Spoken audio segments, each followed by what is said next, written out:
मैं नरेश जांगड़ा आप सभी दोस्तों का अपने चैनल पर स्वागत करता हूं। तो दोस्तों आज हम आपके लिए एक नए टॉपिक पर वीडियो लेकर आए हैं, फार्म ट्रैक 60 ट्रैक्टर की हाइड्रोलिक जॉब। तो दोस्तों हमने इस ट्रैक्टर की हाइड्रोलिक को पूरा ओवरऑलिंग किया हुआ है और इसके सभी पार्ट अलग अलग किए हुए हैं। आज हम आपको इस वीडियो में दिखाएंगे कि इसकी जो आर्म सॉकेट होती है और जो लीवर असेंबली और डिस्ट्रीब्यूटर को हम हाइड्रोलिक कोर में कैसे फिटिंग करते हैं, और उसके बाद हम आपको दिखाएंगे कि इसकी जो लीवर सेटिंग होती है वह किस तरीके से की जाती है। उसके बारे में हम आपको इस वीडियो के माध्यम से पूरी जानकारी देंगे। तो आप इस वीडियो को शुरू से लेकर लास्ट तक देखना। शुरू से लेकर लास्ट तक देखोगे तो आपको फार्म ट्रैक 60 ट्रैक्टर की हाइड्रोलिक के बारे में पूरी जानकारी मिलेगी। तो दोस्तों हमने इसके सभी पार्टों को सफाई कर लिया है और सफाई हमारे काम में मायने रखती है। और अब हम इसकी आर्म सॉकेट को फिटिंग करेंगे। सॉकेट फिटिंग करने से पहले हमने ये जो हाइड्रोलिक लिफ्ट आर्म रैम होता है इसको हाइड्रोलिक कवर के अंदर ऐसे यहाँ पर लगाएंगे। और जो ये आर्म सॉकेट होती है आर्म सॉकेट की और ये हाइड्रोलिक लिफ्ट आर्म रैम की जो मोटी मीनिंग होती है उनको आपस में मैच कर लेंगे, दोनों को आमने सामने। और ये आसानी से इसके अंदर हमारी आर्म सॉकेट चली जाएगी। तो हमने इसको आर्म सॉकेट को फिटिंग किया और दूसरी साइड में बाहर निकाल लिया है, ताकि हम ये जो इसके हाइड्रोलिक लिफ्ट रैम आर्म के बीच में और हाइड्रोलिक कोर के बीच में ये वार्सर हमने ऐसे लगा लेनी है, ताकि इसके हाइड्रोलिक कोर के और इस रैम के आर्म के बीच में प्ले न रहे। तो अब हम ये फिटिंग करने के बाद सॉकेट फिटिंग करने के बाद हम इसके जो साइड में पीतल के बुश होते हैं इन बुशों को लगाएंगे और बीच में ये ऐसे हम ग्रीस से लुब्रिकेटिंग कर लेंगे। और लुब्रिकेटिंग करने के बाद हम यहाँ पर इस बुश को ऐसे फिटिंग करेंगे। और ये बुश हल्का सा टाइट है तो हम इसको एल्युमिनियम की रॉड से और हथौड़ी की मदद से ऐसे ये एल्युमिनियम की रॉड हमने ली है ताकि हमारा बुश ख़राब ना हो। तो एल्युमिनियम की रॉड को यहाँ पर लगाकर हथौड़ी से हम इसको ऐसे इसके अंदर कर लेंगे और हमने बुश को फिटिंग कर लिया है।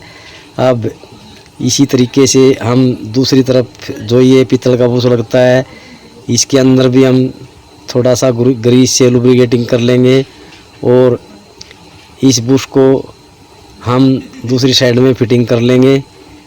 तो हमने ऐसे इस बुश को लगा लेना है और बीच से थोड़ी सॉकेट को ऊपर उठाकर ऐसे हाथ से अंदर डाल लेना है। ये बहुत आसानी से हमारा बुश फिटिंग हो चुका है। हमारे दोनों बुश फिटिंग हो चुके हैं और अब हम ये बुशों के बाद में यहाँ पर ऑयल रिंग लगाएंगे। ये दोनों तरफ हमने ऑयल रिंगों को लगा लेना है। और ये ऑयल रिंग लगाने के बाद ये छोटे बुश हम दोनों तरफ लगा लेंगे। और ये बुश और ऑयल रिंग लगाने के बाद हम इसके आर्म सॉकेट में आर्मों को फिटिंग कर लेंगे। और अब हम इसकी जो लीवर असेंबली होती है लीवर असेंबली को लगाएंगे। और जो लीवर असेंबली होती है ये एक ड्रॉप लीवर की असेंबली है और एक पोजीशन की है। ये दोनों रॉड हमने इसके हाइड्रोलिक के अंदर फिटिंग कर लेनी है। और ये ड्रॉप लीवर की असेंबली के अंदर इस राड के अंदर हमें पोजीशन राड को लगाना है और इस पे थोड़ा ग्रीस लगा लेना है, ताकि हमारी ये राड ड्रॉप लीवर के राड के अंदर टाइट ना चले, ये फ्री घूमे। तो ये ऐसे फ्री घूमनी चाहिए, ये टाइट नहीं होनी चाहिए। और अब हम थोड़ा सा ग्रीस इसके ड्रॉप वाली राड के ऊपर भी लगा लेते हैं, ताकि हमारी इसकी क्वांटेंट असेंबली वाली चिलम में ये टाइट ना हो।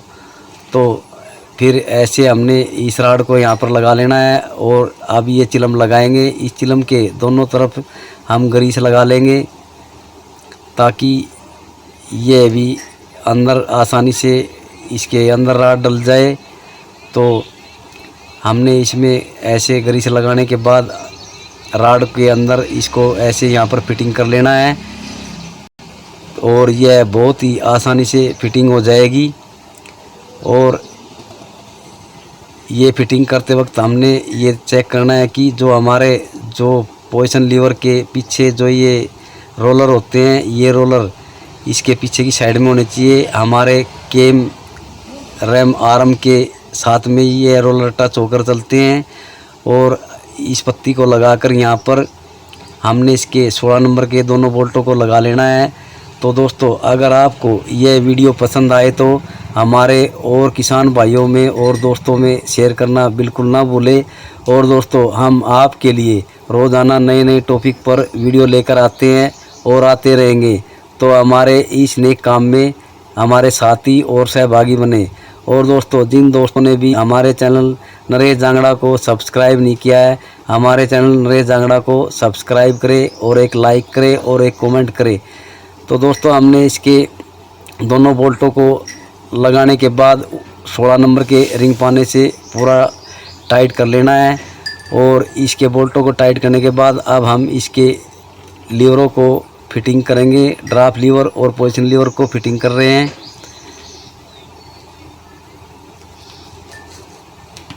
इसके ड्राप लीवर को लगा लिया है और इसकी फाइबर की वार्सर को अब क्वाइट एंड असेंबली के बीच में इस पत्ती को हमने यहाँ पर लगा लेना है।